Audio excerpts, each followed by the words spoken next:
नमस्कार। कैसे हैं आप? भारत में लगातार बॉलीवुड के खिलाफ एक मुहिम है, लेकिन जिहादीवुड के पैसे पर पल रहे पालतुओं ने अलग ढंग का माहौल बनाया है। इस देश में पहली बार इस देश के पत्रकारों ने, बिके हुए खिलंदरों ने first day first show film देखने का जुनूनी खेल शुरू किया। कोई टेलीविजन चैनल नहीं बचा जिसके संपादक इस लड़ाई में कूद नहीं गए, यह साबित करने के लिए कि शाहरुख खान की फिल्म ने इतिहास रच दिया। जिस बॉलीवुड का प्रतिनिधि सुनील शेट्टी योगी आदित्यनाथ के सामने गिड़गिड़ाता नजर रहा कि बाबा जी बचा लीजिए, एक बार मुहिम तो चला दीजिए कि फिल्म बाइकाट ना हो।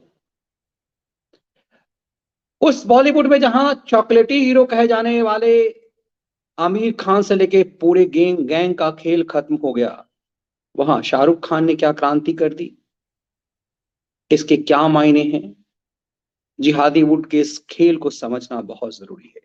तो सीधे लखनऊ से सतीश जी से हम संपर्क साधते हैं। सर नमस्कार। नमस्कार मनीष जी, दर्शकों को भी नमस्कार। सर 4 दिन पहले योगी आदित्यनाथ के सामने सुनील शेट्टी गिड़गिड़ाता हुआ नजर आया और कहा कि माननीय मुख्यमंत्री जी, आप यदि नहीं चाहेंगे, आपका प्रयास नहीं होगा, तो ये बाइकाट का जो मुहिम है वो खत्म नहीं होगा। आप माननीय प्रधानमंत्री जी से आग्रह करिए कि बाइकाट खत्म हो। हम लोग अच्छे आदमी हैं, हम लोग सब आदमी बुरे नहीं हैं, हम लोग जिहादी नहीं हैं। लेकिन योगी आदित्यनाथ ने तो नहीं कहा कि बाइकाट मुहिम खत्म हो जाए, भारत के प्रधानमंत्री ने तो नहीं कहा, लेकिन टेलीविजन चैनलों ने ये साबित कर दिया कि ये फिल्म सुपर डुपर हिट हो गई। कमाल की बात यह है कि ये वो लोग जो लगातार कुछ संपादकों को राष्ट्रवादी मानते हैं, उन तिहाड़ रिटर्न संपादकों ने, अदालत लगाने वाले संपादकों ने, इन सो कॉल राष्ट्रवादियों ने यह कहना शुरू कर दिया कि बाइकाट से कोई राष्ट्रवाद नहीं साबित होता, ये बाइकाट चलाना मूर्खता है। ये हम बात उन जिहादी खलियर खैरातियों की नहीं करते जो पत्रकारिता के नाम पर नाग नागिन का खेल करते थे और आज की तारीख में नैतिकता की बातें करते हैं। हम उन सनसनीबाजों की भी बात अभी नहीं कर रहे हैं जो कांग्रेस के एक राजीव शुक्ला की पूंछ पकड़कर संपादक बन गया और आजकल नैतिकता की बातें करता है। उन सब के सोशल मीडिया पर जाएंगे तो आपको लग जाएगा कि एक एक ट्वीट के लिए कितने पैसे दिए गए होंगे। बरखा दत्त ने सर अभी 3 दिन पहले कहा, 2 दिन पहले, कि मैं एडवांस बुकिंग करना चाह रही हूं, लेकिन मुझे सीट नहीं मिल रहा देश के किसी भी थिएटर में, सब में सिर्फ अगली पंक्ति की सीट खाली है। आप लखनऊ से क्या देख रहे थे? सुना आप 2-3 दिनों से इसी पे नजर लगाए हुए थे कि इस जिहादी वुड का खेल क्या चल रहा है। तो सर आपकी नजर में ये खेल क्या है? कितना हिट हो गया, हम्म सुपर डुपर हिट हो गया ये पठान? पहले तो मनीष जी, दर्शकों को बड़ा बहुत आसान शब्दों में समझा दूं कि आप समझ लीजिए कि पिछले 3 दिनों से आज तीसरा दिन है, किस तरह से इस पूरे देश की आंखों में, आप सबकी आंखों में धूल झोंकी जा रही है कि पठान सुपरहिट है। पठान सुपरहिट हो गई। मनीष जी, कैलकुलेशन में समझा देता हूँ, जो बिल्कुल जिसको कोई काट नहीं पाएगा। जितने खैराती हैं, लुटेन दलाल, इनके बस का नहीं होगा इसको काट पाना। मनीष जी, ये ऑफिशियल फिगर आई है कि पठान जो है हिंदुस्तान में 5,450 थिएटर में रिलीज हुई। ये है। और जो यहाँ के जो बॉडी है, इन मल्टीप्लेक्स सिनेमाघरों को चलाने वाली है, एंटरटेनमेंट से जुड़ी हुई, उन सबका ये मानना है कि इस समय देश में जो मल्टीप्लेक्सेस हैं उनकी जितनी औसत संख्या है, उनमें औसतन एक थिएटर में 365 सीटें हैं। औसत जो आता है उसका कि पर थिएटर 365 सीटें हैं। तो मनीष जी, एक दिन में 4 शो होते हैं, तो 5,450 थिएटर, 4 शो से गुणा कर दीजिए इसको। तो ये आ जाता है 21,800। और उसको फिर आप 365 से गुणा कर दीजिए तो ये आ जाता है 79 लाख 79,57,58,000, 79,57,000 या 50,000 आता है करीब। तो एक 80 मान लीजिए उसको, 80 लाख, 80 लाख सीटें एक दिन में थी। दर्शक इसको समझ ले। और उसको 365 से है। और औसत मनीष जी जो है मल्टीप्लेक्सेस के जो टिकट है, जबकि दिल्ली मुंबई में 700, 800, 900 रुपए होता है, लेकिन औसत अगर मैं न्यूनतम मान रहा हूँ, हालांकि मैं वैसे तो 300 मानना चाहिए टिकट, लेकिन मैं 200 रुपए का औसत टिकट मान रहा हूँ, क्योंकि 100 रुपए से कम कहीं नहीं है। बिल्कुल नहीं तो है। 200 रुपए का अगर आप मान लीजिए, तो कितना हुआ ये हुआ 1 लाख, 160 करोड़। 200 रुपए में, 200 रुपए में हुआ 160 करोड़ हो जाएगा वो। 80 लाख को 100 कर दीजिए तो 80 करोड़, उसको 2 से कर दीजिए तो 160 करोड़। 160 करोड़ की कमाई अगर बहुत हिट हो गई, पूरा हाउसफुल हो गया, पूरा देश में हाउसफुल हो गया, हाहाकार मच गया, तो ये 160 करोड़ की बजाय ये 53 करोड़ क्यों आई कमाई? ये 53 करोड़ की कमाई मनीष जी ये बता रही है कि मुश्किल से 32-33% दर्शक पहुंचा। 32-33%, और 32-33% में अगर फिल्म सुपर हिट हो गई, तो इन लुटियन मीडिया के दल्लों को, इन दलालों को, जो पत्रकार की भेष में देह व्यापार वाला धंधा कर रहे हैं, दलाली का, कि वो देव, जैसे कि देह की मंडी में होता है मनीष जी दलाली, उस टाइप की दलाली कर रहे हैं कि ये जरा देश को समझाएं। अरे 33% से कम नंबर आते तो लड़का फेल कर दिया जाता है क्लास में।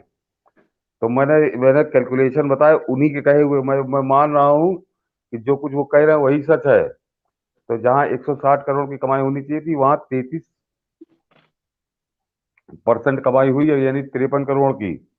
तो ये बता रहा है कि किस तरह से पिछले 3 दिनों से देश की आंखों में धूल झोंक रहे हैं, दलाली कर रहे हैं, बॉलीवुड की दलाली कर रहे हैं। और मनीष जी सीधा सीधा खेल ये है कि हम लोग तो अब लगातार, हम मनीष जी के शो में हम लोग ये कहते रहे कि ये बॉलीवुड है ही नहीं, ये दाऊद वुड है, दाऊद के इशारे पर नाचता है। उस पे वो उसको दाऊद का एक, मीडिया के एक वर्ग पे, बॉलीवुड के एक वर्ग पे उसका एक दबाव है, कब्जा है उसका। ये उसकी कठपुतलियों की तरह काम करते हैं। इनका अन्यथा इनको चुल्लू भर पानी में डूब मरना चाहिए।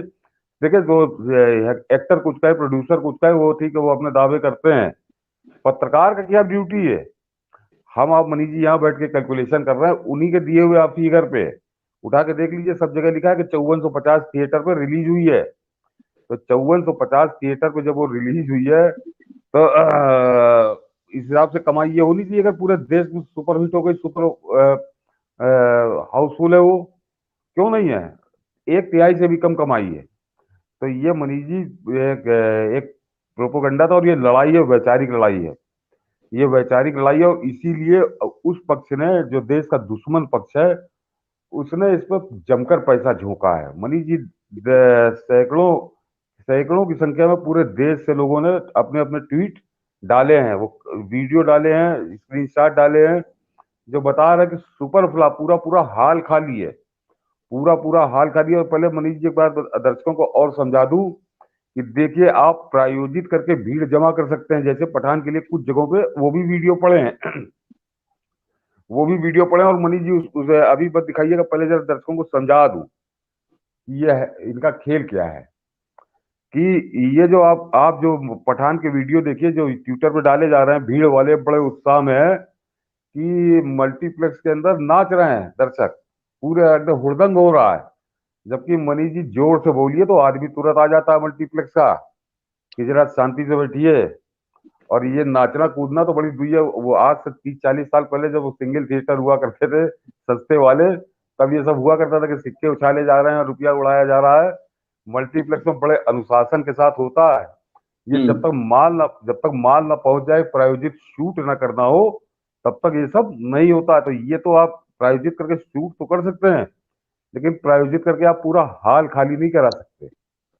पूरे प्रायोजित करके पूरा हाल खाली नहीं करा सकते। और दर्शकों से एक और चोरी इनकी बता दूं कि ये जो स्क्रीनशॉट दिखा रहे हैं, जो समर्थक हैं, जो पठान के गुलाम बिके हुए, कि देखो ये हाल फुल है, या देखो ये 90% फुल है। तो मनीष जी, आप कभी गौर करिएगा, कि जब भी कभी वो जो ऑनलाइन बुकिंग आती है सामने, तो उसमें टुकड़ों में हाल भरा होता है। हर आदमी की अपनी चॉइस के हिसाब से वो सीटें चुनता है।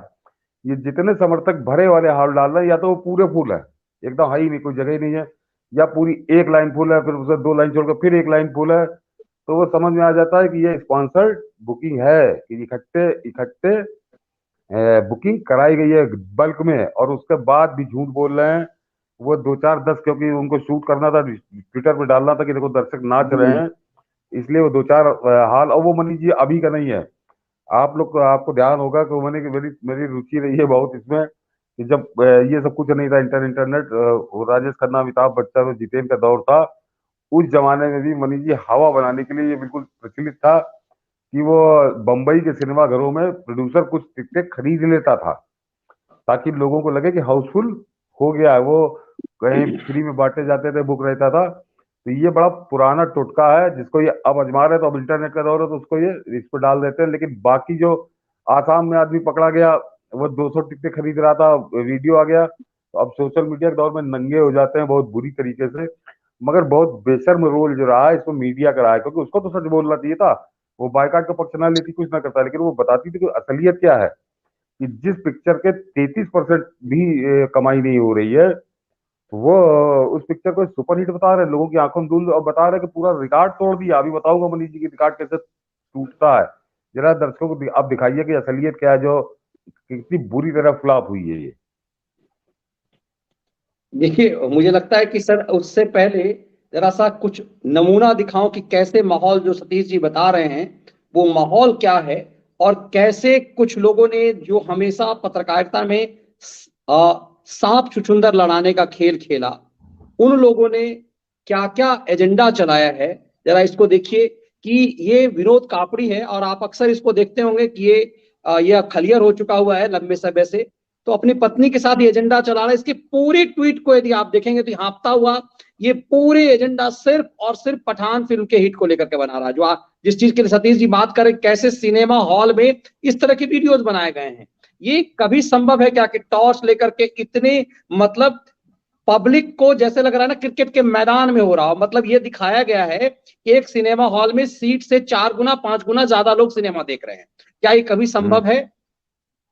तो ये जो जिस और इशारा करिए, राहुल देव नया खिलाड़ी है, ये देव लगाए हुए है, ये सबके इस सबके ट्वीट को रीट्वीट कर रहा है विनोद कापड़ी।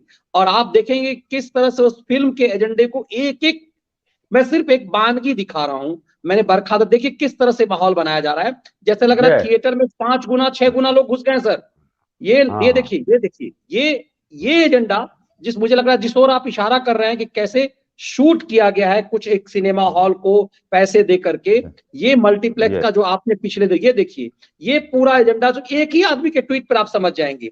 इस पत्रकार का काम था, ये कापड़ी नाम है, और इसका काम था सांप छुछुंदर नचाने का। पूरे जे अदालत लगाने वाले संपादक के टेलीविजन चैनल में जब ये था, तो पूरे नारियल में भगवान निकालता था। और ये सब लोग आज बाबा जो धीरेन्द्र शास्त्री का उनका जो मजाक उड़ा रहा है, और ये बागेश्वर धाम का मजाक उड़ा रहा है कि अंधविश्वास फैला रहा है, जिसकी पूरी जिन लोगों का खेल इसी अंधविश्वास पर रहा टेलीविजन चैनल में जब संपादक था, तो आज पत्रकारिता बघार रहा है। और ये खेल मतलब कितना देखेंगे आप, ये सिर्फ एक दिन का है, एक दिन 2 दिन का देख लीजिए, ये 25 तारीख तक का ये पूरा किस तरह से माहौल बनाया जा रहा है कि हंसी सिनेमा सुख, एक ही शॉट्स को ले करके ये क्या खेल किया जा रहा है, ये बानगी है। और दूसरी तरफ ये वो शाहरुख खान है जो सिखा रहा है कि कैसे कैसे धंधा किया जाता है, कैसे इस तरह के धंधे किया जाए। मुझे लग रहा है स्क्रीन पे आपको वो शॉट्स नहीं दिखा रहा, मैं दोबारा से कोशिश करता हूं कि आपको वो शाहरुख खान की वो सीन आपको दिखाई दें। थोड़ा सा टेक्निकली एक बार फिर से मैं प्रयास कर रहा हूं कि वो चीजें दिखा पाऊं आपको कि जिसकी हम बात कर रहे हैं, सतीश जी जिसकी बात कर रहे हैं, ये पूरे खेल को यदि आप समझेंगे तो ये पूरा खेल आपको देखिए कि कैसे मल्टीप्लेक्स में खाली है, पूरी सीट जो है वो पूरी तरह से खाली है, और इसको कैसे दिखाया जा रहा है। ये बानगी है कि कैसे लोग कह रहे हैं कि उनको जिम्मेदारी दी गई कि किस तरह से टिकट बेचने खरीदने की जिम्मेदारी दी गई। असम में जिसकी बात सतीश जी कर रहे हैं कि पकड़ा गया है टिकट ब्लैक के रूप में, मतलब पहले से जो खरीद करके बांटने के धंधे में, और शाहरुख खान का जो अथाह पैसा है खालिद शाहरुख खान निर्माण में, शाहरुख खान रिफॉर्म में जो एक एजेंडा लगाया जा रहा है, ये पूरा वो खेल है। किस तरह से मल्टीप्लेक्स के हॉल खाली हैं, इन सब तस्वीरों को देखिए, लेकिन वो एजेंडा है। और ये राहुल कंवल है, ये सोनिया गांधी के देवर जी के चैनल का एडिटर इन चीफ है ये, और ये बीवी के साथ ये फर्स्ट डे फर्स्ट शो देखने का। तो आप समझ जाएंगे कि एक संपादक स्तर का यदि व्यक्ति यदि इस तरह का प्रचार करता है तो इसके क्या मायने। 4.4 मिलियन फॉलोअर्स हैं। आप इसके एक ट्वीट से कितना कुछ बदल सकता है वो समझिए। कि खेल ट्वीट पर कैसे चल रहा है, एक ट्वीट करने के लिए कैसे लोग बिकाऊ हुए पड़े हैं। क्या आपको लगता है कि एक जर्नलिस्ट को, एक संपादक स्तर के लोगों को इस तरह के, हमने फर्स्ट डे फर्स्ट शो देख लिया, ऐसे समय में जब बाइकाट और नॉन बाइकाट का खेल चल रहा है, क्या ये संभव है? ये एक एक चीज दिखाता है। देखिए किस तरह से लोग पकड़े गए हैं कि वो हजार हजार टिकट एक आदमी के पास है। सोचिए ये क्या खेल चल रहा है। ये पूरा खेल है। किस तरह से दिखाया गया कि ये देखिए फर्जी। सर ये क्या है? ये एक ऐसा लग रहा है कोई स्टेडियम है। क्या आपने देखा है कोई मल्टीप्लेक्स इतना लंबा होता है, इतना बड़ा होता है? कहीं देखा आपने? ये कैसे, ये किस तरह का जो है खेल है। ये सब दिख रहा है कि शाहरुख खान के लिए क्या कुछ किया गया और उसके बाद अल्टीमेटली उसका असर क्या हुआ। मनीष जी, इस फिल्म को हिट दिखाने के लिए, हिट बताने के लिए आईएसआई ने पूरा पैसा झोंक दिया है, पूरी ताकत झोंक दी है। उनके आदमी भूखों मर रहा है लेकिन वो इस काम में लगे हुए हैं। और क्योंकि उनका अस्तित्व खतरे में, उनके बहुत बड़ा जो उन्होंने एक सेंटर बना रखा था हिंदुत्व विरोध का, भारत विरोध का, वो सेंटर की जड़ें उखड़ी जा रही है, उसकी नींव हिल रही है, नींव खत्म हो गई समझिए। तो वो किसी तरह सरवाइव करने के लिए ये धंधा शुरू हुआ है। और मनीष जी, आपने राहुल कंवर को बहुत बढ़िया दिखाया। दर्शकों को बता दो, पढ़ नहीं पाए होंगे कि उसने अपने ट्वीट पे लिखा है कि may no bully ever be allowed to shout us down to freedom and the right to choose to watch और not to watch. Happy republic day. ये गणतंत्र दिवस पे ये पठान का प्रमोशन कर रहा था। मनीष जी, हम लोग तो पत्रकारिता से जुड़े हुए हैं कि किसी भी न्यूज चैनल के संपादक से, समाचार संपादक है ये आज तक न्यूज चैनल का, ये अपेक्षा नहीं की जाती कि वो अगर कोई पब्लिक बायकाट चल रहा है किसी फिल्म का तो वो उस बायकाट में शामिल हो। लेकिन उससे ये अपेक्षा बिल्कुल नहीं की जाती कि वो बाढ़ की तरह बॉलीवुड की नौटंकी का समर्थन करने लगे, उसका प्रचार करने लगे, उसके पक्ष में बोलने लगे। आपने सही कहा कि 4 मिलियन इसके फॉलोअर हैं। मोटी रकम मिली इसको, इसको मोटी रकम मिली। इसके न्यूज चैनल के मालिक को शर्म आनी चाहिए कि किस तरह के आदमी को उसने समाचार संपादक बना के रखा है। तो वो आदमी इस बाढ़ की जो देश में जिसके खिलाफ आवाज चल रही है, उसके खिलाफ उसका प्रचार करना बिल्कुल बेशर्मों की तरह है। और सबसे खास बात मनीष जी, कि ये आदमी, ये पठान का, मैं बता तो रहा हूँ कि गणतंत्र दिवस के दिन, रिपब्लिक डे के दिन, जरा आप तो मनीष जी बहुत न्यूज चैनल में आपने पत्रकारिता की है कि रिपब्लिक डे वाले दिन कितना बिजी शेड्यूल होता है न्यूज रूम का, अखबारों में होता है, जबकि आम आदमी के लिए उस दिन छुट्टी होती है, लेकिन रिपोर्टर की छुट्टी नहीं होती उस दिन, खबरों की दूसरे तरह से वो होता है। और उस दिन ये छोड़ कर 26 जनवरी को पठान का प्रचार करने गया था। तो ये जरा सोचिए। और इस बेशरम आदमी ने इसको, ये इसी से समझ में आ जाता कि ये दाऊद का एजेंडा, आईएसआई का एजेंडा कैसे दिल्ली की मीडिया उसको ताकत देती है। मनीष जी, इस आदमी ने कश्मीर फाइल्स के लिए कभी ट्वीट नहीं किया उसके समर्थन में। ये कश्मीर फाइल्स देखने कभी नहीं गया, ये कश्मीर फाइल्स देखने कभी नहीं गया। उसके पक्ष में इसने एक शब्द नहीं बोला, क्योंकि उसमें आईएसआई और पाकिस्तान बेनकाब हो रहे थे, मुस्लिम इस्लामी आतंकवादी बेनकाब हो रहे थे। तो उसके लिए इसको कोई परेशानी नहीं थी। ये पठान के लिए, क्योंकि आईएसआई की जड़ें हिली जा रही है, बॉलीवुड नंगा हुआ जा रहा है, बर्बाद हो रहा बॉलीवुड। तो उसके लिए ये इसने अपना सब कुछ दांव पे लगा दिया, अपनी बीवी को लेकर गया, ये तरह से मैसेज दे रहा था कि सपरिवार आप देखने जाइए। लेकिन उसके बावजूद ये बुरी तरह से नष्ट हुए हैं।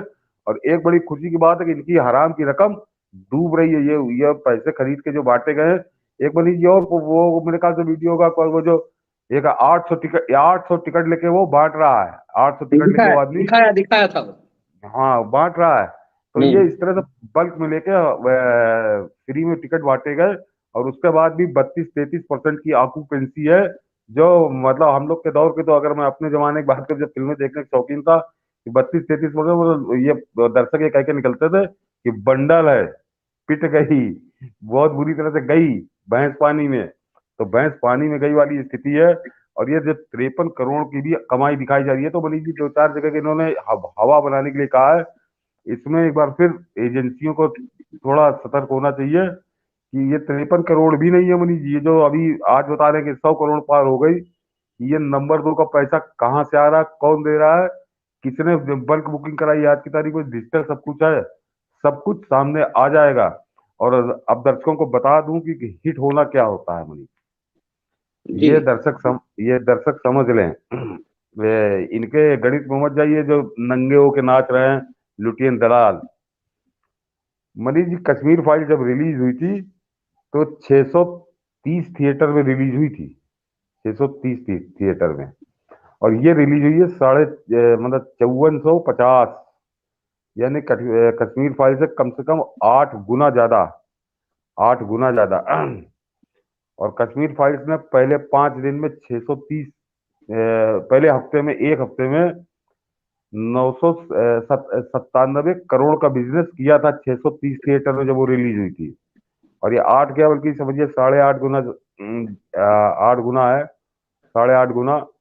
तो अगर आप उससे कमाई कर लीजिए तो एक हफ्ते में 8 गुना। उसको थिएटर नहीं दिए गए थे, बाद में कितना बवाल हुआ था हम सब जानते हैं कि पथराव, जनता का प्रदर्शन, तब जाके इन्होंने उसको थिएटर मिले थे। तब तो अगर आप उसको 97 करोड़ था, 8 गुना उसका कर दीजिए तो करीब करीब 800 करोड़ एक हफ्ते में, ये एवरेज।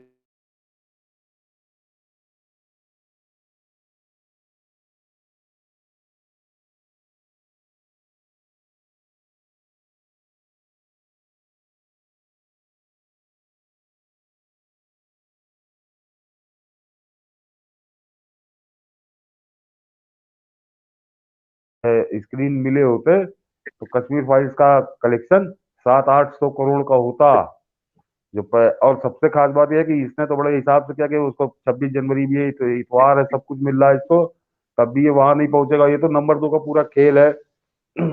और इसमें सरकार को दिखाना चाहिए, कुछ सख्ती करनी चाहिए, जांच करनी चाहिए, अन्यथा ये सारा करा धरा पानी फिर जाएगा। अगर ये इस तरह के अब असामाजिक तत्व, आपराधिक तत्व, संदेहास्पद गतिविधियां ले वो लोगों को वो मिला तो।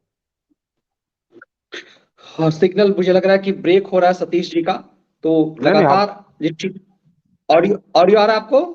हाँ हाँ, आ रहा है एकदम। हम, जी जी जी, जारी जारी रखिए, जारी। मुझे लग रहा है कि थोड़ी सी समस्या सिग्नल की हुई है, बीच में ब्रेक हुई है, और हम ये प्रयास करेंगे कि सतीश जी लिंक से जुड़े। जी सर, हाँ बताइए सर। हाँ हाँ हाँ, क्या अब मेरी आवाज नहीं आ रही थी? आ रही थी, मतलब मुझे लग रहा है कि ओवरऑल सिग्नल ब्रेक हो रहा था, तो हाँ शायद हम हाँ दोनों हाँ की आवाज कट रही थी। जी जी। हाँ।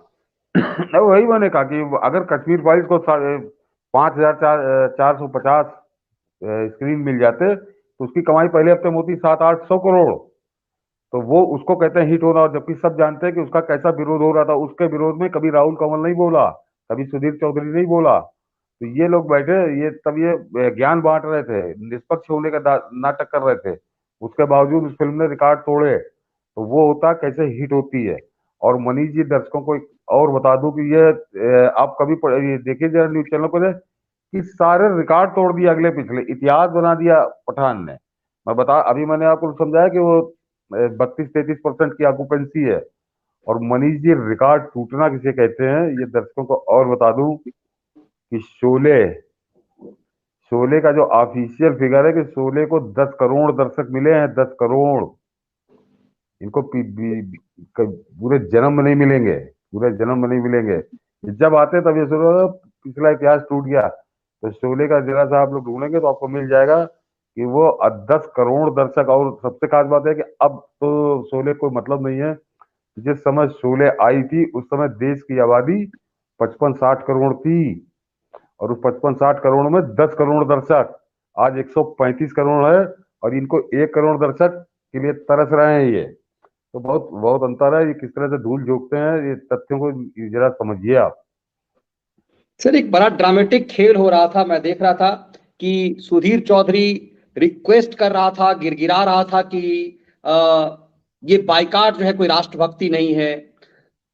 एक टेलीविजन चैनल पे कहीं मैं देख रहा था, उसकी यूट्यूब पे ही कहीं कि दुनिया भर में 200 करोड़ की कमाई रही है। आपने एक बार विश्लेषण किया था कि कैसे शाहरुख खान और आमिर खान के फिल्मों को जब भारत में फ्लॉप होता है तो चाइना का कोना पकड़ते हैं कि चाइना में इतनी कमाई हो गई। तो क्या आपको लग रहा है कि ये कुछ दिनों बाद जब छलेवा चक्कों की, आप आज की तारीख में दस्तावेजी चोरी नहीं कर सकते, 2 दिन 3 दिन के अंदर सामने आ जाएगी तस्वीर कि आपने कितना मक्कारी किया, कितना झूठ बोला कमाई को लेकर के।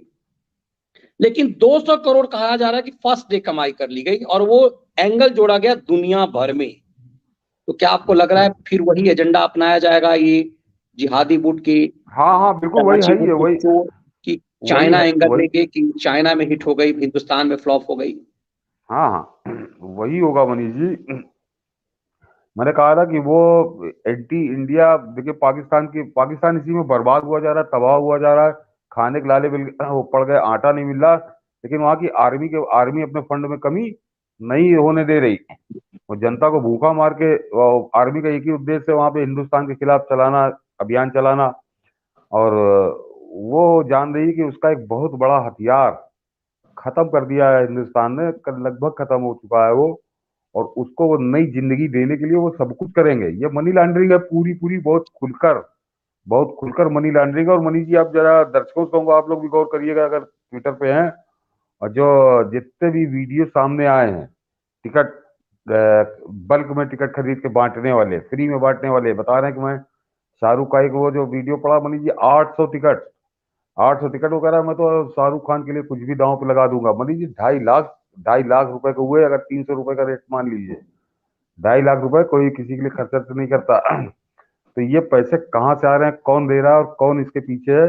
ये बहुत बड़ी साजिश है, बहुत बड़ी साजिश है। और दर्शकों को एक और याद फिर मनीष जी याद दिला दूं कि शायद पहले हम लोग जिक्र कर चुके हैं कि ये शाहरुख खान का जो चाचा था, वो 2012 में मनीष जी वो आईएसआई का चीफ बना था, मामा। शाहरुख खान का मामा जफरुल इस्लाम नाम था उसका। वो 2012 में आईएसआई का चीफ बना था, डीजी डायरेक्टर जनरल, उसको डायरेक्टर जनरल कहते हैं। जफरुल इस्लाम उसका नाम था। और उससे नीचे जो रह गया था, जरा दर्शक एक और समझ लें, कनेक्शन समझिए, कि उससे नीचे रह गया था मनीष जी इस्कंदर अली खान। वो वो इस्कंदर अली खान उसका नाम था। वो नंबर 2 पहले से माना जा रहा था कि वही बनाया जाएगा, लेकिन वो नहीं बन पाया था, तो वो डिप्टी रह गया था। उसको वो डिप्टी डायरेक्टर जनरल था। वो कौन था? वो जो था ये सैफ अली खान जो है इसका चाचा था। वो जफरुल इस्लाम जो चीफ बना था वो शाहरुख खान का मामा था।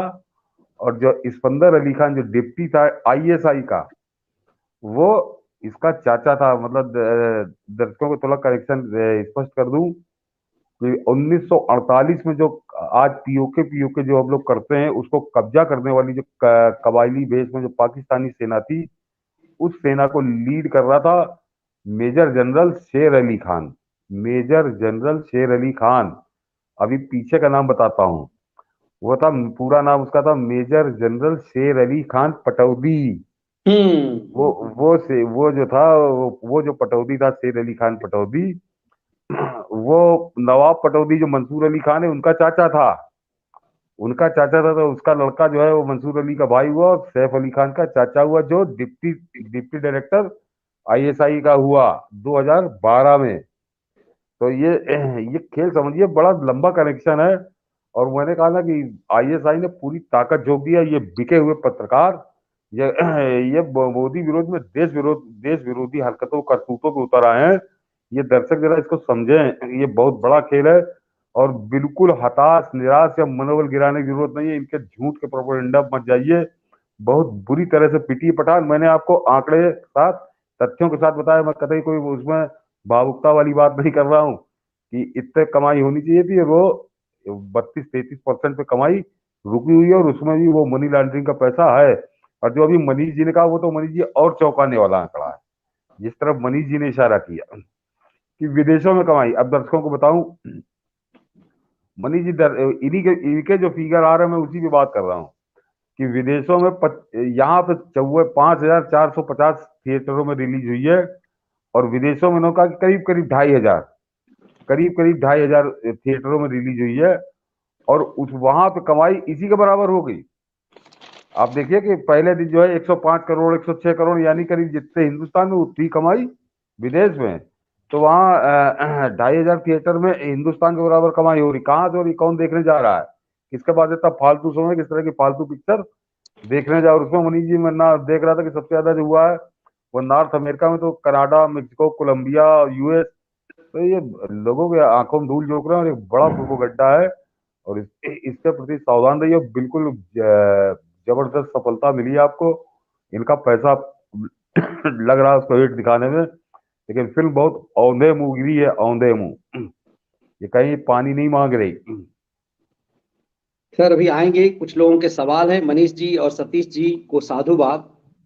ब्रह्मास्त्र भी इसी स्ट्रेटजी के का यूज किया गया था, और इस पर ईडी का ईडी को आना चाहिए। क्या पता मनी लॉन्ड्रिंग ही हो रही होगी। देखिए आपने आपकी इस बात को लेकर कहा ही तो है ही कि मनी लॉन्ड्रिंग का एक खेल होगा, और इसके लिए मुझे लगता है कि ये चीजें धीरे धीरे, जब सब लोग बहुत जल्दबाजी में अक्सर सर होते हैं कि मनी बस पर, इस पे मनी लॉन्ड्रिंग का मामला आ जाए, सरकार इसको तुरंत जो है इस पर कार्रवाई करे। कुछ लोग सर सवाल कर रहे हैं कि पीएम ने इसका प्रचार किया। मुझे याद है कि आपने इस पर पूरी तरह से इस परे को कैसे ये लोग परसेप्शन करते हैं लगातार। कुछ लोग, मुझे लग रहा है कि एक दो लोगों की सवाल मुझे नजर आए थे, और मुझे लगता है कि पुदना टाइप के गैंग के लोग हैं, किसी एजेंडे के तहत यहाँ आते हैं, और वो इस खेल को कि प्रधानमंत्री ने किया, बहुत सारे लोग अपने अपने ढंग से कि पीएम जो आईएसआई का, मोदी जो आईएसआई का एजेंट है। तो खैर इन सब चीजों पे जाने की जरूरत नहीं, लेकिन फिर भी ऐसे ऐसे लोग भ्रम का माहौल तो बना ही देते हैं कि मोदी ने प्रचार किया। जिस तरीके से यदि मोदी प्रचार कर रहे होते तो योगी आदित्यनाथ जो एजेंडा चला रहे हैं, नोएडा में जो फिल्म सिटी बन रही है इसकी रीढ़ तोड़ने के लिए, और खुल करके योगी आदित्यनाथ ने शाहरुख खान को आईएसआई का एजेंट कह दिया था, पाकिस्तान का एजेंट, और वो वीडियो विश्लेषण हम लोगों ने किया था। तो कम से कम योगी जैसे व्यक्ति से तो ये उम्मीद नहीं की जा सकती। लेकिन लगातार ये लोग माहौल बना रहे हैं कि सरकार ने ऐसा किया। सरकार कभी भी ऑफिशियली नहीं कह सकती कि इसका बाइकाट करो फिल्मों को लेकर के। आपके अर्थतंत्र का ही हिस्सा होता है, इसमें कोई दो मत नहीं है कि फिल्में आपके अर्थतंत्र का एक हिस्सा है। लेकिन इस भ्रम को कि पीएम ने प्रचार किया, और कुछ लोग तो फिर एक और सवाल कर रहे हैं आपसे, मुझे लग रहा है इस पे भी लेना चाहिए कि मुलायम सिंह यादव पे भी सवाल कर रहे हैं कि मुलायम सिंह यादव जिसने इस तरह का ये किया कि गोलियां चलवाई उस मुलायम को पद्म भूषण, तो ये सरकार ही आईएसआई का एजेंट, ऐसा परसेप्शन क्रिएट किया जा रहा है। ये ऐसे कौन लोग होंगे जो इस तरह के भ्रम फैला रहे हैं और अपने आप को राष्ट्रवादी भी कह रहे हैं? नहीं मनीष जी, ऐसा है कि एक तरफा वन वे ट्रैफिक नहीं चलता पॉलिटिक्स में। ये वही लोग हैं, ये जमात है, लोगों को ध्यान नहीं आता। देखिए राजनीतिक निर्णय हो सकता है, ये मैं इससे सहमत हूँ, लेकिन वो राजनीतिक निर्णय गलत है या सही है, जरा इस पर भी तो विचार करिए। मनीष जी, 2019 के लोकसभा चुनाव से पहले जो अंतिम सत्र था लोकसभा का, उसमें सदन के अंदर खड़े होकर मुलायम सिंह यादव ने नरेंद्र मोदी की तारीफ की थी, और ये कहा था कि आप दोबारा इस देश के प्रधानमंत्री बने, क्योंकि आप गरीबों के, पिछड़ों के ख्याल रखते हैं। तब बड़े खुश हो रहे थे ये लोग, तब कहते नहीं थे कि नहीं नहीं नहीं, नहीं मुलायम ने गलत कहा है। तो कुछ चीजें अक्सर मैं कहता रहता हूँ मनीष जी के साथ बातचीत में, कि राजनीति में दो और दो चार तो कभी होते ही नहीं है, और राजनीति में जो कहा जाता है वो किया नहीं जाता, जो किया जाता है वो कहा नहीं जाता। ये उसके बड़े मूलभूत सिद्धांत हैं और बड़े उच्च स्तर पर चलते हैं। और उदाहरण एक दिला दूंगे मनीष जी, 2015 में जब शरद पवार को पद्म विभूषण दिया गया था, तब भी ऐसे गदर काटा था इन लोगों ने कि बताओ उसको दे दिया। शरद पवार के लिए तरह तरह की बातें हो रही थी, लेकिन उसका उस समय क्या स्थिति थी महाराष्ट्र में, और आज क्या स्थिति है महाराष्ट्र में, ये कहने की जरूरत है नहीं। तो कुछ ये बहुत स्लो, धीरे धीरे होम्योपैथिक की दवा है। और नरेंद्र मोदी जिस आदमी ने इतना झेला है मनीष जी, 14 साल, दो हाँ 2001 से समझिए, 2001 से 2014, 14 13 14 साल, उस आदमी से ज्यादा आप राष्ट्रवादी हो, ज्यादा आप हिंदुत्ववादी हो, तो ये गलतफहमी आपको रहे, मुझको नहीं है कतई। मैं अपने आप को राष्ट्रवादी मानता हूँ, हिंदुत्ववादी मानता हूँ, लेकिन मैं ये नहीं मानता कि मुझसे ज्यादा राष्ट्रवादी या हिंदुत्ववादी मैं नरेंद्र मोदी ज्यादा हूँ, या मुझे राष्ट्र की चिंता नरेंद्र मोदी से ज्यादा है। ये मैं नहीं मानता। जिसको ये गलतफहमी है उसको मुबारक हो। तो कुछ कुछ निर्णयों पर छोड़ दिया करिए। अब बाकी मुनि जो उलूल जुलूल जो बोलते हैं उनको तो ध्यान ही नहीं, उनको उनको तो देखने ही आला नहीं है। वो बिल्कुल अपने सर, मैं धंधे में। आपसे आपसे टिप्पणी इसलिए चाह रहा था, मैं व्यूअर्स को बता दूं कि मैंने इस पे एक वीडियो बनाया है जो सुबह 8 बजे 9 बजे सबको मिल जाएगा, कि मुलायम सिंह को भारत पद्म अवार्ड देने के से किसे सांप सूंघ गया और इसके क्या मायने हैं। क्योंकि कल से लगातार लोग व्यूअर्स चाह रहे थे, तो मैंने वो वीडियो विश्लेषण किया है। मैंने अकस्मात आपसे सर इसलिए पूछ लिया कि एक चर्चा का विषय तो है, लोगों में एक बेचैनी तो है कि मुलायम को क्यों, ये आपके हाँ, हमारे लिए भी परेशानी का सबब था। आपको भी लगा होगा कि ऐसा क्यों हुआ। लेकिन राजनीति में जो हमेशा आप कहते हैं कि 2 और 2 हमेशा 4 नहीं होता, और बिना मुलायम सिंह यादव को साधे उत्तर प्रदेश में आप इतनी प्रचंड जीत यदि बीजेपी को मिली है। मुलायम सिंह की चुप्पी के मायने थे, बेटा बड़बोला हो रहा था, लोग ताल ठोक रहे थे, लेकिन मुलायम ने पिछले 5-6 साल में नरेंद्र मोदी के खिलाफ एक बयान भी नहीं दिया। मुलायम उत्तर प्रदेश के जीवंत में सबसे बड़े नेता थे, इसमें कोई दो मत नहीं है। उस मुलायम का मोदी पर चुप रहना पिछले 7-8 साल से, उसके कुछ तो मायने होंगे, कुछ तो असर होगा। नहीं नहीं मनीष जी, और स्पष्ट कर दूं, तब हम लोग वीडियो में, तो मैंने फेसबुक पे लिखा भी था कि मुलायम ने जो संसद के अंदर टिप्पणी की थी वो तब की थी जब उत्तर प्रदेश में सपा और बसपा का गठबंधन हो चुका था। उनके सुपुत्र बड़े लंबे लंबे सपने देख रहे थे। तो मैंने तब भी लिखा था मनीष जी कि मुलायम ने, देखे, वो मायावती को बिल्कुल पसंद नहीं करते थे। मुलायम ने अपनी प्रेस कॉन्फ्रेंस में 2-3 बार तो मैं रहा हूँ प्रेस कॉन्फ्रेंस में, अक्सर कहते थे कि मैं हिंदुस्तान की राजनीति में 2 व्यक्तियों का नाम नहीं लेता। मतलब एक तरह से अपनी नफरत वो जाहिर करते थे। वो कहते, पहला नाम वो लेते थे मायावती का, कि अच्छा, वो वास्तव में कभी जो कोई भी जिक्र हो तो इशारों में बात करते थे, मायावती के नाम वो नहीं लेते थे। और दूसरा नाम वो लेते थे अजीत सिंह का, जो रालोद, जिसके साथ आजकल बहुत प्रेमालाप चल रहा है समाजवादी पार्टी का, हम बने तुम बने एक दूसरे के लिए। तो कहते तो उस समय वो कहते थे कि मैं अपने गुरु के बेटे हैं, उनका मैं नाम आप नहीं लेता। चरण सिंह को अपना गुरु मानते थे, लेकिन मैं 2 आदमियों का नाम नहीं लेता हूँ। इस हद तक उनकी रार थी।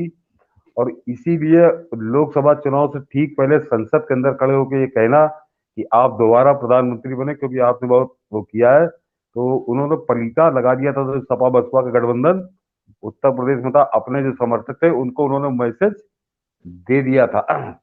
तो ये राजनीति खेल है, इसमें बहुत ज्यादा उलझने की जरूरत नहीं है। बाकी मैंने कहा कि राष्ट्रवाद, अरे बहुत दिल पे हाथ रख के पूछिए मनीष जी, जब इस तरह की बातें करते हैं कि क्या अगर 2014 में प्रधानमंत्री नरेंद्र मोदी न बने होते तो अयोध्या का मंदिर ये बन रहा होता जो अगले साल होने जा रहा है? ये काशी विश्वनाथ कॉरिडोर का जो चेहरा बदल गया, क्या ये बदला होता? नहीं, कुछ सवाल ही नहीं पैदा होता। जो 70 साल से नहीं हो रहा था वैसे ही वो अब भी पड़ा रहता। तो कुछ अपनी बुद्धि की शुद्धि करिए, जो लोग इस तरह की बातें करते हैं। और कुछ राजनीति राजनीति उनको करने दीजिए जैसे कर रहे हैं। सर, चिरकुटों की टोली के सवाल लेने की इच्छा तो नहीं हो रही थी, लेकिन चूंकि मैं मानता हूं डेमोक्रेटिक सिस्टम में ये क्वेश्चन मैंने खोल करके रखा है, दूसरों की तरह मैं इग्नोर नहीं करता, मैं लेता हूं सवाल, इसलिए लेना जरूरी था।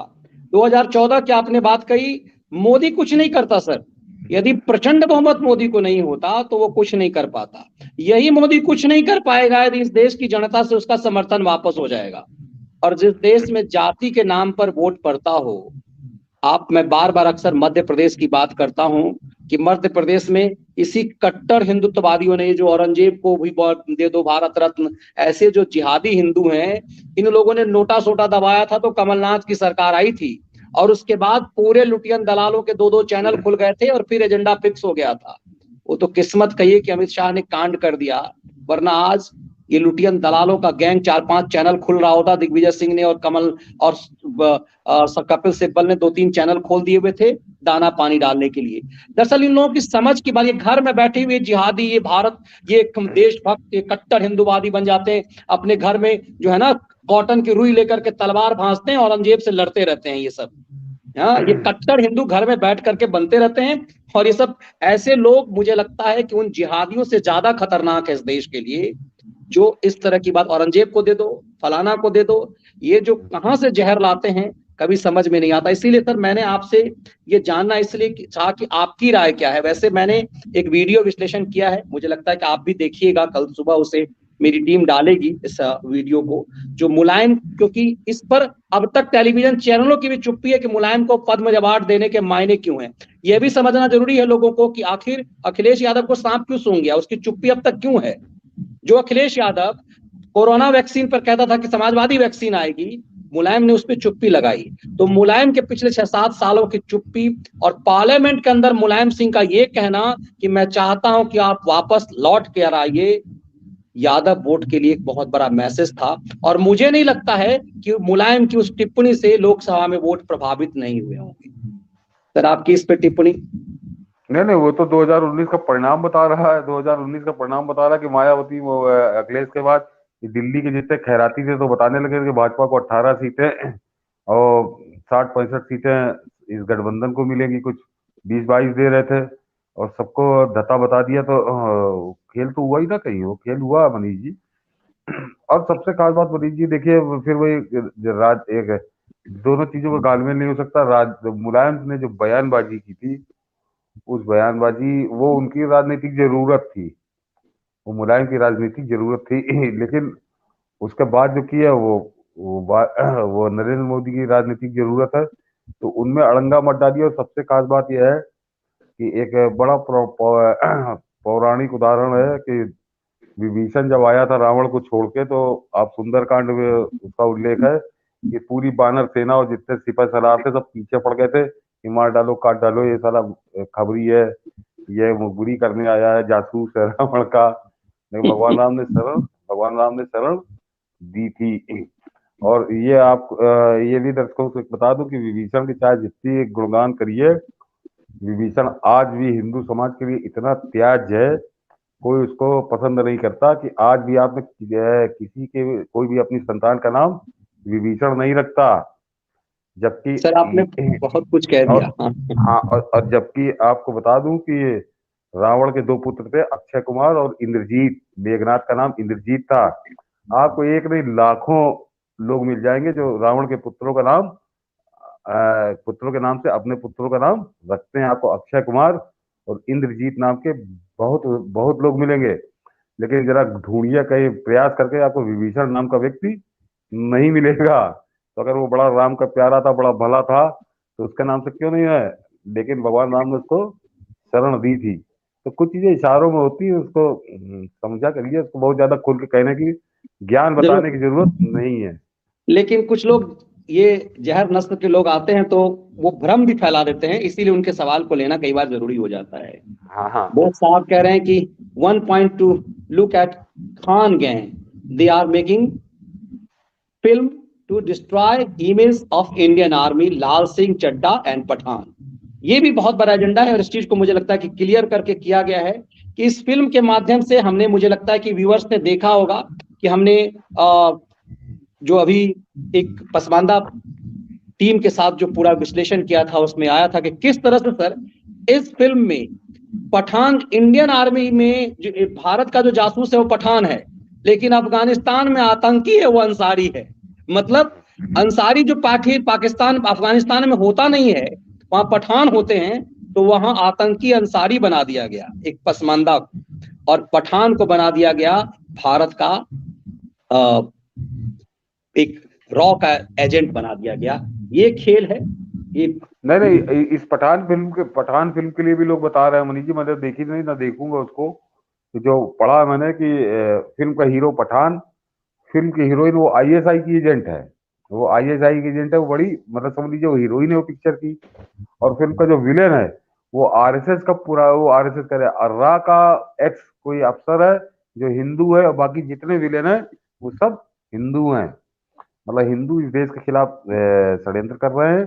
और पठान और वो आईएसआई की जो हीरोइन है, वो एजेंट, वो इस देश को बचाने की कोशिश कर रहे हैं। तो ये वही एजेंडा है, बहुत बहुत छुपे हुए ढंग से जो दिग्विजय सिंह खुलकर कर रहा था बम्बई हमले के बाद, कि बम्बई हमला आरएसएस की साजिश, ये जो वो नंगई से कर रहा था दिग्विजय सिंह, और वो क्या नाम था उसका, जो बड़े बड़े बाल रखे हुए था और लड़कियों की तरह बाप कट, उसका जिसने किताब लिखी थी मनीष जी, आपके सारा अजीज किताब हो, बर्नी, अजीज बर्नी सर, अजीज बर्नी। हाँ, अजीज बर्नी, महेश भट्ट, दिग्विजय सिंह, ये सब मिल जो खुलकर नंगई के साथ जो साजिश कर सर रहे थे। सर एक सप्ताह के अंदर आपने भी किताब लिखी है, बहुत महत्वपूर्ण किताब सर। खून जल जाता है और आदमी दिन रात तपता है तब कोई किताब लिख पाता है। एक सप्ताह के अंदर उस किताब को अजीज बर्नी से लिखवाया गया था और अगले ही हफ्ते उस पर फिल्म बननी थी और उसको साइन कर लिया था महेश भट्ट ने। उस फिल्म के आधार पे, उस किताब के आधार पे फिल्म बननी थी, पटकथा तैयार कर ली गई थी। हफ्ते भर के अंदर किताब भी लिखा था गया और फिल्म की पटकथा भी तैयार कर ली गई। इतना बड़ा षड्यंत्र था। तो पठान से हमारा कोई लेना देना नहीं, हमारा खेत नहीं जोत लिया है शाहरुख खान ने हमारे और सतीश जी का। उद्देश्य ये है कि इस षड्यंत्र को समझने का, जो इन फिल्मों के माध्यम से देश के खिलाफ होता है। मेहुल शाह जी कह रहे हैं कि Satish ji, good to see you back, we love your analysis. तो सतीश जी, मेहुल जी को धन्यवाद दे दीजिए आप। धन्यवाद, धन्यवाद। लोग आपको इंतजार कर रहे 3-4 दिनों से, चूंकि सतीश जी अपने मैगजीन के लिए व्यस्त थे, इसीलिए बहुत सारी चीजें ऐसी होती है कि कई बार कई शादी विवाह सामाजिक कार्यक्रम भी होते हैं। अविनाश जी कह रहे हैं कि लेकिन विभीषण सत्य का प्रतीक है, वो सत्य और पाप को पाप कहता था अपने भाई के सामने भी। आजकल तो बहुत कम लोग ऐसे मिलते हैं। ये तर्क भी अपने जगह पे सही है। नहीं मनीष जी, मैं इस तर्क का एक ही जवाब दे रहा हूँ, जो मैं अभी कह चुका उसको दोहराए दे रहा हूँ, कि अगर वो इतना ही भला आदमी था तो कोई अपने पुत्र का नाम विभीषण क्यों नहीं रखता? जब से लेके अब तक कहीं उदाहरण बताइए रावण के मतलब पुत्रों के नाम प्रायोरिटी से। ये है कि आपके लिए आपका राष्ट्र ज्यादा महत्वपूर्ण है, सबसे महत्वपूर्ण आपका राष्ट्र है। और ये मैसेज जो सब विभीषण का मैसेज हम और सतीश जी दे रहे हैं, वो उन तमाम दलों के लिए है जो 5-10 हजार रुपए के ट्वीट के लिए भारत का सौदा कर रहा है जिहादी गुट के साथ। इस विश्लेषण की समाप्ति के साथ वही विभीषण से जुड़ा हुआ संदेश है कि कुछ भी हो जाए, राष्ट्र प्रथम है, राष्ट्र सर्वोपरि है, यही महत्वपूर्ण है और वही धर्म है। इसीलिए इसका विश्लेषण किया गया है। और मुझे लगता है कि जिन लोगों को भूख थोड़ी रह गई होगी मुलायम सिंह यादव वाले विश्लेषण को लेकर के, तो बहुत गहराई से मैंने किया है। कल सुबह वो विश्लेषण डालूंगा, रिकॉर्डेड विश्लेषण, उसे जरूर देख लीजिएगा। तो भ्रम का माहौल बनाया जा रहा है। बहुत सारे लोग जो हैं, कुछ लोग यहाँ मुझे लगता है एजेंट की तरह भी कूदे हैं, तो उनकी भी जरूरत है, ये समझने की जरूरत है। लेकिन फिर भी हमने और सतीश जी ने प्रयास ये किया कि बहुत बारीकी से आपको समझाया जाए। जो एक भ्रम फैलाया जा रहा है कि मोदी ने प्रचार कर दिया फिल्म का, अनुराग ठाकुर, अब तो लोग ये कह रहे हैं कि ये सेंसर बोर्ड क्यों इसको पास कर दिया। इस देश में ये लोग सोचते हैं कि बस चुटकी बजाए और सब कुछ खत्म कर दिया जाए। इन खैरातियों की टीम भी है इस देश में बहुत कुछ है। यूं ही नहीं किसी को मैग्सेसे अवार्ड मिलता है, बहुत कुछ इन लोगों की समझ से परे है, तो इन्हें कूदते हुए रहने छोड़ दिया जाए। बहुत बहुत धन्यवाद सर। नए विषय से बहुत कुछ हो रहा है सर।